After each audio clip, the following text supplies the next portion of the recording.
Narsingi police అధికారులకి అదేవిధంగా commissioner గారికి డీజీ గారికి నేను ఒక్క మాట అడగాలనుకుంటున్నా. జానీ భాషా మాస్టర్ని ఎప్పుడు అరెస్ట్ చేస్తారు? ఒక మహిళకి ఆయన ఏ విధంగా టార్చర్ చేసిండు, ఆమె జూనియర్ కోరియోగ్రఫీకి ఏ విధంగా ఆయన ఇబ్బంది పెట్టిండు, ఇవాళ తెలంగాణ ఆంధ్ర ప్రజలు పోలీస్ వైపు చూస్తున్నారు.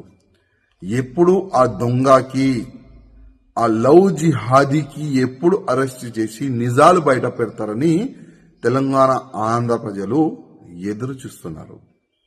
అదేవిధంగా నేను పోలీస్ అధికారులకి రిక్వెస్ట్ చేస్తున్నా, ఇవాళ లేకపోతే రేపు ఆయన అరెస్ట్ అయిన తర్వాత ఈ ఒక్క అమ్మాయి నుంచి కాదు, ఇంకా ఎన్ని అమ్మాయిలకి నా ఇబ్బంది పెట్టిండు, ఎన్ని అమ్మాయిలకి కన్వర్ట్ అయిపోండి అని ఆఫర్ ఇచ్చిండు, అది కూడా ప్రజలు ముందు పెట్టాలని నేను పోలీస్ అధికారులకి రిక్వెస్ట్ చేస్తున్నా. ఇవాళ బాలీవుడ్కి ఇంకొకసారి ఒక నల్ల మచ్చ తీసుకొని రానికి ప్రయత్నం చేసిన ఈ జానీ భాషా మాస్టర్, ఇట్లాంటి చాలా మంది ఉండొచ్చు, ఇంతకుముందు ఉన్నారు కూడా. ఈ ఫిల్మ్ ఇండస్ట్రీలో పని చేయడానికి వచ్చే వాళ్ళకి కానీ, ఈ జూనియర్ ఆర్టిస్ట్కి కానీ చాలా వరకు ఇబ్బందులు గతంలో కూడా పెట్టినారు. కానీ నేను బాలీవుడ్ ప్యానల్కి, బాలీవుడ్ ఇండస్ట్రీ అధికారులకి మరీ రిక్వెస్ట్ చేస్తున్నా, కొద్దిగా మన బాలీవుడ్ని క్లీన్ చేయడానికి కొద్దిగా మీరు స్టిక్ ఉండాలి. ఇట్లాంటి ఎవరైనా మహిళలకి ఇబ్బంది పెడితే, కన్వర్ట్ గురించి ఆఫర్లు ఇస్తే ఇంకొకసారి బాలీవుడ్లో అయినా కాలు పెట్టకూడదు. ఆ విధంగా మీరు ఒక చట్టం తీసుకొని రాండని నేను బాలీవుడ్ ప్యానల్కి నేను రిక్వెస్ట్ చేస్తున్నా.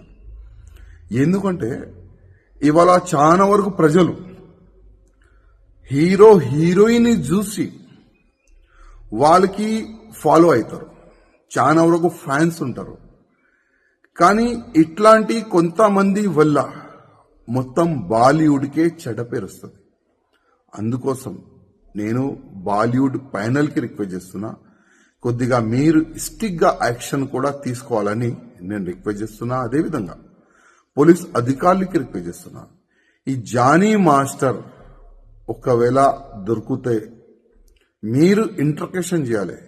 ప్రేమ ఇంటర్కేషన్ కాదండి. ఏ విధంగా ఒక దొంగకి, ఒక రౌడీ చేసేవాడికి, ఒక మర్డర్ చేసేవాడికి ఏ విధంగా మీరు అది ట్రీట్మెంట్ చేస్తారు కదా, ఆ విధంగా ఈ జానీ భాషా మాస్టర్ కు కూడా ట్రీట్మెంట్ మంచి చేయాలి, మంచిగా పనిష్మెంట్ ఇవ్వాలి, నిజాలు బయటికి తీసుకుని రావాలని నేను పోలీస్ అధికారులు కూడా రిక్వెస్ట్ చేస్తున్నా.